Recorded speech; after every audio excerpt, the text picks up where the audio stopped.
নাতির বয়সী ছেলে যদি বিএনপি মহাসচিবের বিরুদ্ধে খোঁচা দিয়ে কথা বলে এটি অত্যন্ত দুঃখজনক। তিনি একজন নোবেল লরিয়েট এবং এই মুহূর্তে এই সরকারের নেতৃত্ব দেওয়ার জন্য তিনিই যোগ্য মানুষ, কিন্তু নাবালকদের কথা চলবেন না। আপনারা তো 30 বছর থাকতে চান যা মনে হচ্ছে। এখন সীমান্তে আমার প্রতিবেশী দেশ আবার গন্ডগোল শুরু করেছে। এই বর্তমান সরকারের সংস্কার করার, নির্বাচনী ব্যবস্থার সংস্কার যতটুকু প্রয়োজন তার জন্য 2-3 মাস সময় যথেষ্ট। সুতরাং আর সময় না ক্ষেপণ না করে একটা ভালো জনগণের নির্বাচিত সরকার আসার সুযোগ দেন। এই জন্যই তো আমরা 71 সালে যুদ্ধ করেছি। নির্বাচিত সরকার ছিল না বলেই তো আমাদেরকে যুদ্ধ করতে হয়েছে। আবার কেন নির্বাচিত সরকারের জন্য আমাদের দেন দরবার করতে হবে? মনে হয় আমরা নির্বাচনের কথা বললে উপদেষ্টাদের মুখ কালো হয়ে যায়, মনে হয় কেন একটা অন্যায় দাবি দাওয়া আমরা করছি। আমরা তো অন্যায় দাবি দাওয়া করছি না, বিএনপিকে ক্ষমতায় বসান সেটাও বলতেছি না। তবে এটা অবশ্যই বলবো, কিংস পার্টি গঠন করবেন না। যারা রাজনীতি করতে চায় এই সরকার থেকে পদত্যাগ করে বাইরে গিয়ে তারা সরকার গড়ে তুলুক। তারা যখন এত কিছুই পারে, শেখ হাসিনার মতো দুঃশাসনের নেত্রীকে যখন বিদায় করতে পারে তারা, তাহলে আগামী দিনে জনগণ তাদেরকে নিশ্চয়ই হয়তো ভোট দিবে, এই আশায় থাকতে পারেন। Let there be level playing field. আমরা সুষ্ঠু নির্বাচন চাই, অতি দ্রুত নির্বাচন চাই। আজকের এই দিনে খুবই প্রয়োজন জিয়াউর রহমানের মতো একজন রোল মডেল। এই সরকারের প্রতি একটা জিনিস আমাদের বলতেই হয়, এই সরকারের অধিকাংশ সদস্যের মধ্যে, অধিকাংশ উপদেষ্টাদের মধ্যে তারা কিন্তু এই জুলাই আগস্ট গণ অভ্যুত্থানের চেতনা ধারণ করেন না। এদের মধ্যে 2-1 ছাড়া এমন কোনো উপদেষ্টা নাই যিনি একটা স্ট্যাটাস দিয়েছেন এই শেখ হাসিনার সরকারের বিরুদ্ধে, একটা কথা বলেছেন মিডিয়াতে দুঃশাসনের বিরুদ্ধে, খুঁজে পাওয়া যাবে না। তারা নিরুপদ্রব জীবন কাটিয়েছেন। এখন সুযোগ হয়ে গেছে, বাড়ি হয়তো একটা পার্টিকুলার জেলায়, এই সুযোগে কিংবা অন্য কোনো একটি প্রতিষ্ঠানে কাজ করার সুযোগে আজকে উপদেষ্টা পরিষদ বসে গিয়েছেন। বসুন, কিন্তু ভুলে যাবেন না আপনাদের প্রধান কাজ হলো একটি সুষ্ঠু নির্বাচন দেওয়া এবং ক্ষমতা হস্তান্তর। এই অন্তর্বর্তী সরকারের প্রধান কাজ হলো একটি সুষ্ঠু নির্বাচনের মাধ্যমে জনগণের প্রতিনিধিদের কাছে দায়িত্ব হস্তান্তর করা। কিন্তু এই কথা তারা ভুলে গিয়েছে। এর সাথে স্বৈরশাসন আমরা দেখেছি, ওই সময় মুখে মুখে একটা কথা চালু ছিল, এর সাথে চুল কম ছিল, চুল কাটতে নাপিতের খুব অসুবিধা হতো। গেলে যখন দেখে যে চুল কাটতে অসুবিধা, নাপিত একটা প্রশ্ন করতো, স্যার ইলেকশন দেবেন কবে? এটা শুনলেই তার চুল খাড়া হয়ে যেত, তখন সে আরামে চুল কাটতে পারত। এই সরকারের থেকে একই অবস্থা, ইলেকশনের কথা বললেই তাদের চুল খাড়া হয়ে যায়। বা ইলেকশন কি কোনো অন্যায় কাজ, অপকর্ম? গত 16-17 বছর আমরা জীবন দিয়েছি, বারবার জেলে গিয়েছি। আমি ক্ষুদ্র মানুষ, এখানে আলালের তো কয়েকশো মামলা, সালাম ফজলুদের সবারই অসংখ্য মামলা, আমিও 5 বার জেলে গিয়েছি। আমরা তো অনেক ত্যাগ স্বীকার করেছি, সাজা পেয়েছি। সর্বশেষে যাওয়ার আগে আমাকে 2 বছরের সাজা দিয়ে গেল, আমি নাকি জনতা ব্যাংকের বাস পুড়িয়েছি। 34 বছর আগে এই ব্যাংকের চেয়ারম্যান ছিলাম আমি তাদের বাস পড়াতে গিয়েছি, সাজা একটা দিয়ে গিয়েছে। যাই হোক, কষ্ট লাগে অনেক। এত ত্যাগ তিতিক্ষার বিনিময়ে আমরা অন্যের কৃতিত্ব সম্মান করি। বিশেষ করে শহীদ আবু সাইদ, তিনি তো চিরকালের হিরো বাংলাদেশের। যেইভাবে বুক চিতিয়ে তিনি রাইফেলের সামনে বুক পেতে দিয়েছেন, তাদের গুলি গ্রহণ করেছেন, মাথা উঁচু করে দাঁড়িয়েছিলেন, যুগ যুগ ধরে অনন্তকাল ধরে বাংলাদেশের মানুষ আবু সাইদকে নিয়ে গর্ব করব। আরও যারা শহীদ হয়েছেন তাদের প্রতি শ্রদ্ধা জানাই। বিএনপি এবং আমরা ব্যক্তিগতভাবেও প্রত্যেকটি শহীদ পরিবারকে সাহায্য করার চেষ্টা করেছি, আগামীতেও করব। সকলের এই দুঃসাহসকে, সকলের কৃতিত্বকে আমরা সম্মান করি।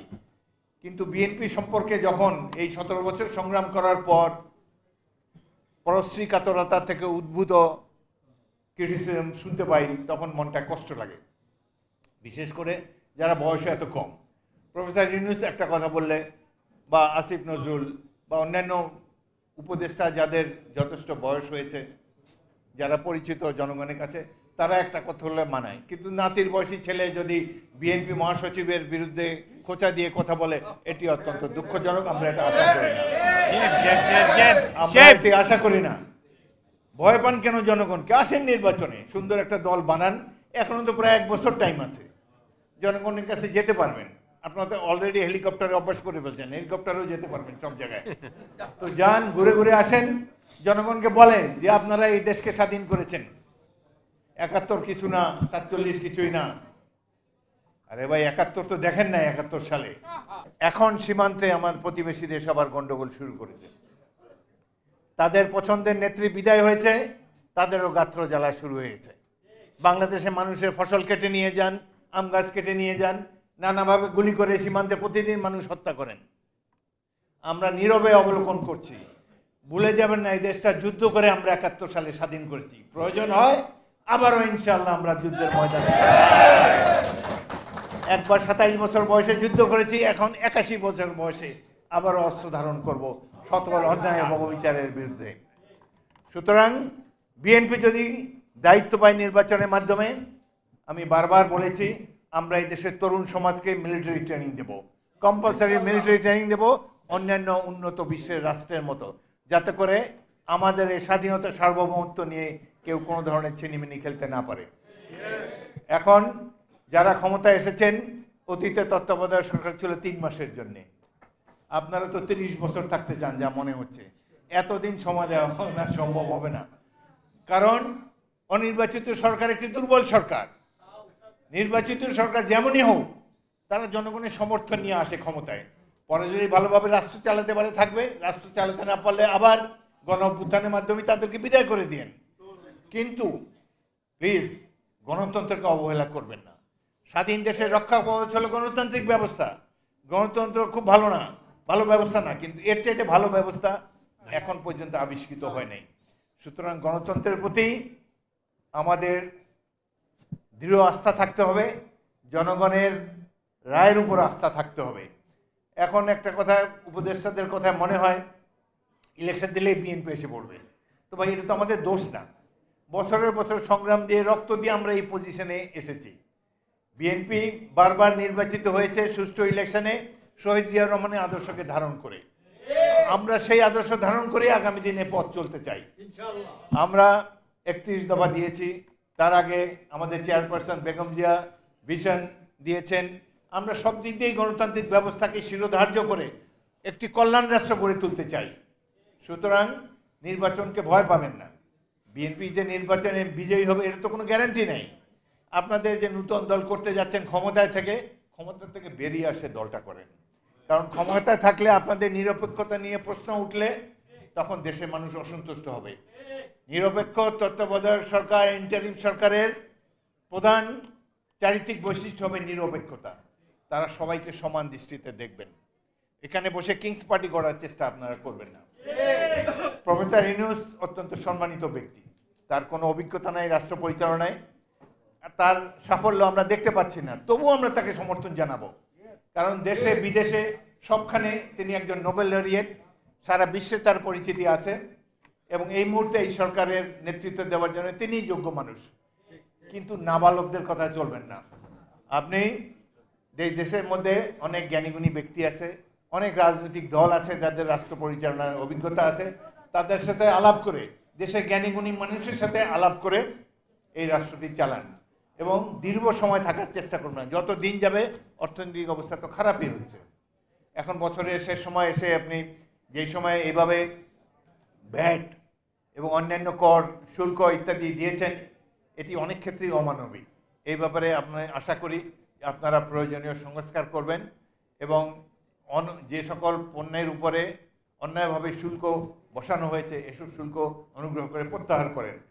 দেশবাসী আপনাদের সাথে থাকবে, কিন্তু সকলের প্রতি সমান আচরণ করুন।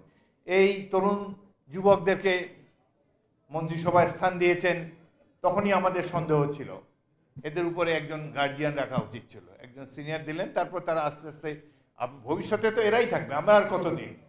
এই আজকের ছাত্ররাই তো আগামী দিনে রাষ্ট্র চালাবে। কিন্তু এখন থেকে তাদেরকে রাজনৈতিক কূটকৌশলের পরিচয় দিবেন না, তাদেরকে এই সমস্ত জিনিস শেখানোর দরকার নেই।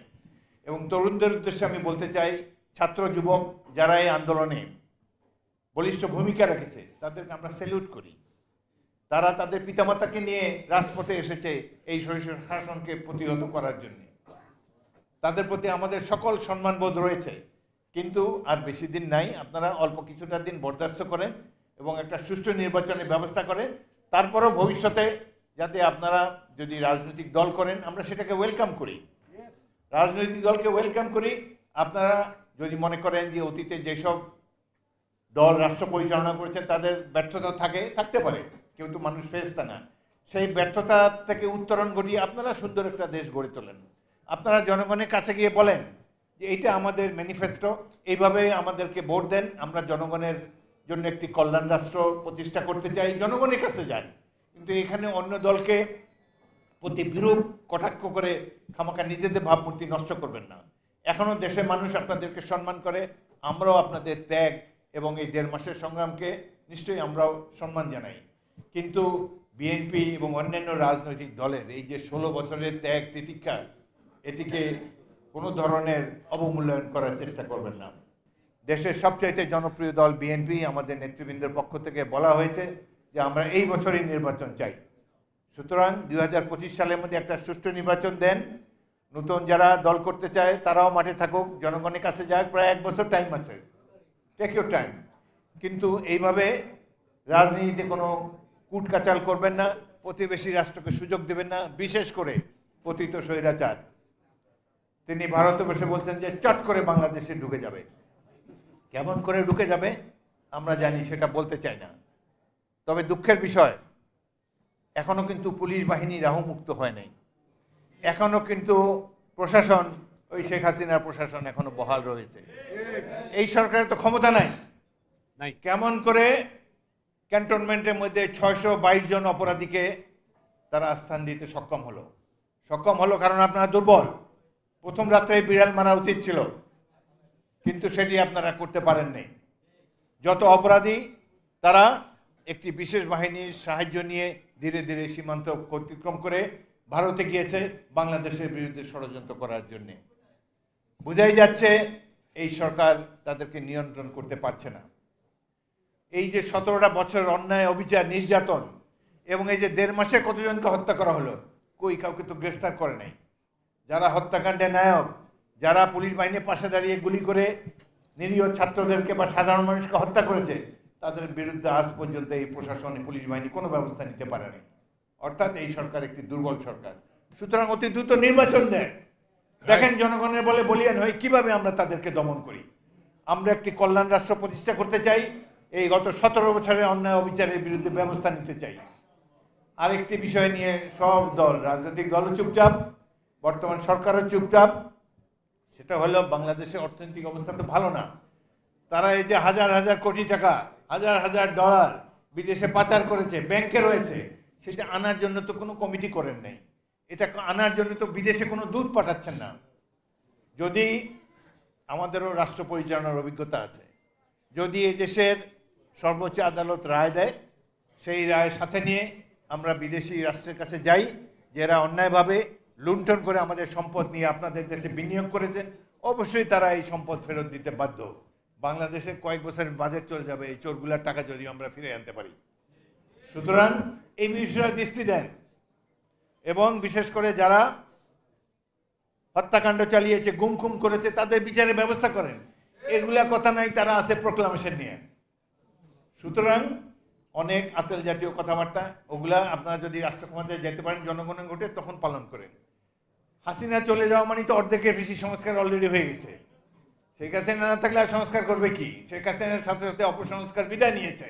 এখন সংস্কার করার ন্যায্য অধিকারী হলো একটি নির্বাচিত গণপ্রতিনিধি, একটি পার্লামেন্ট সংস্কার করবে। সেই পার্লামেন্টকে আসার সুযোগ করে দিন, শুধু আর সময় ক্ষেপণ করবেন না। এই কয় মাসেই বোঝা গেছে আপনাদের দৌড় কতটুকু। আমরা তারপরও আপনাদেরকে সম্মান করি। আমরা সকল রাজনৈতিক দলের মধ্যে ঐক্য চাই, বিশেষ করে ছাত্র জনতার সাথে রাজনৈতিক দলসমূহের ঐক্য অত্যন্ত প্রয়োজন।